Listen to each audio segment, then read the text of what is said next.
Tito Badang nagsalita na. Send look na overpower si Lanceta. Alamin natin ang mga yan, so tara. Marami nga nagulat sa pinakitang performance ni Badang sa naging laban niya kay EJ Power, lalo sa round 1. Maraming sasabi na parang si Lanceta daw ang nagsulat. Pero ayon nga mismo kay Tito Badang, wala siyang ghostwriter. Gusto lang daw niyang maganda ang maging feedback sa kanya ng mga nagre-reaction video. At ngayon daw ay masaya siya dahil kitang nagalingan sa kanya ang mga tao. Dahil may ghostwriter na ang binabato sa kanya. Yo, what's up, Tito Badang, no? Nakakatuwa lang, ha? Kasi yung maraming comment ngayon dun sa battle namin ni EJ Power na kesyo si Lanceta daw yung ghostwriter ko, may ghostwriter daw ako. Malaluni daw na hindi maintindihan pero ang ganda ng kinalabasan. Guys, eto lang po yan. Di ba pag bano ako sa mga battle ko, kinukupal nyo ako, inaasar nyo ako na wala akong silbi, hanggang doon na lang yung kaya ko. Ngayon, ginalingan ko. Puta, yung ginalingan ko, may ghostwriter na ako.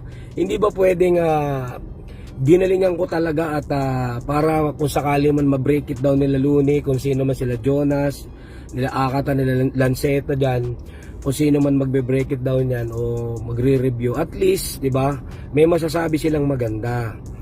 Yun po yun, hindi porket ginalingan ko at tinaliman ko, nagmultis ako, ay may ghostwriter na ako. Grabe naman kayo. Wala ba akong karapatan para gumaling? Kasi nga ito sabi ko sa inyo, di ba? Lahat ng battle ko more on sa freestyle. Kaya ganun yung mga ko, sulat freestyle, sulat freestyle. Kaya ito nangyari dito, talagang sinulatan ko na maganda. Kasi mahaba-haba naman yung preparasyon namin. Kaya ginalingan ko talaga. So Sa kabilang balita naman, lumabas na nga din ang labang Lanceta vs Sendlook, isa sa kabang-abang sa lineup ng ABL.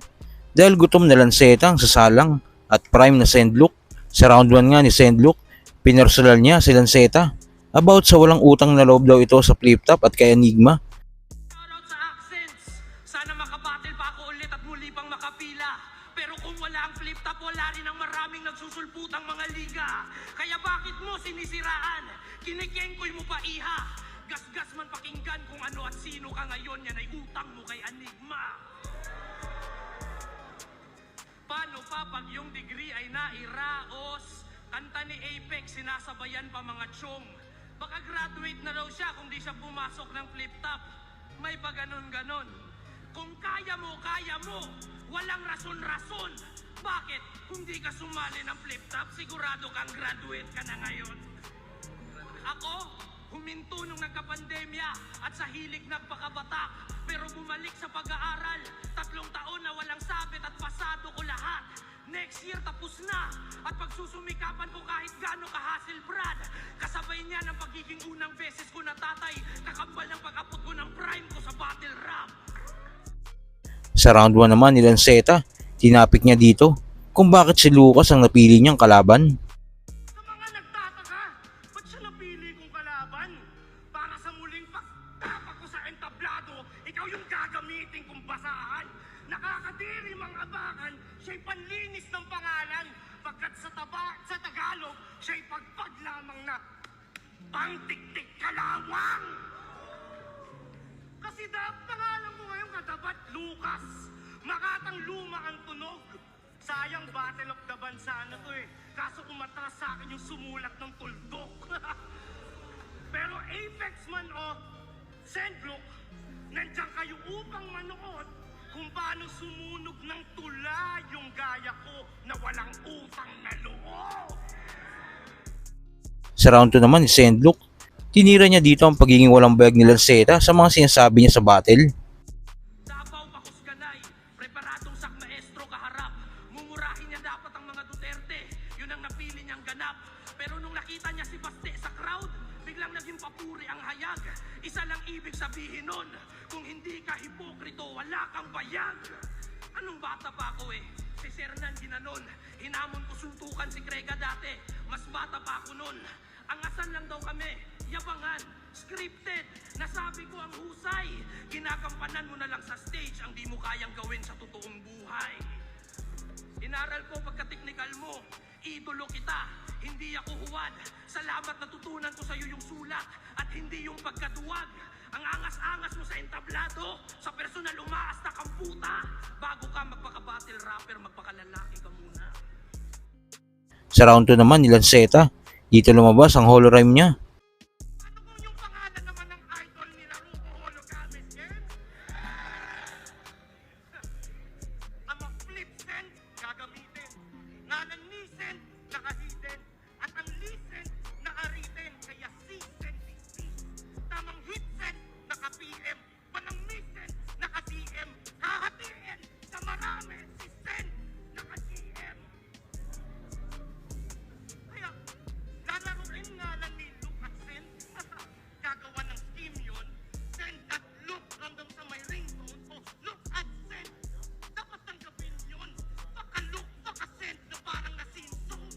Bagsak ka sa Luke Send. Bagsak ka sa Luke Send. Kaya ka ni-reject. Bawat banat ng Send. Ngalan ng recipient. Pagka black restricted. Black agad deleted. Parang walang Luke Send. Parang undefeated. At sa huling ikot ni Sendlook, nag-flow siya dito na nakamulti. Bunda ka labulwak, bustak may pagundang kapaunta, utak may parusa, kusa niyang nakuha. Buhat lang ng buhat, kalauna ng magbunga. Ulat na may sumbat, tsak na lukas pag may bumbak, malawutang pagsagupa. Mula pa sa unang panahon na makaluma, kulang ka sa duyan at napuyat ka sa kuna. Tunay nga ako'y may mga sungay, palasong may nakasulat, papanugat. Sundang at ang sukat, papanggulat habang buhay, malagupat, malagupa.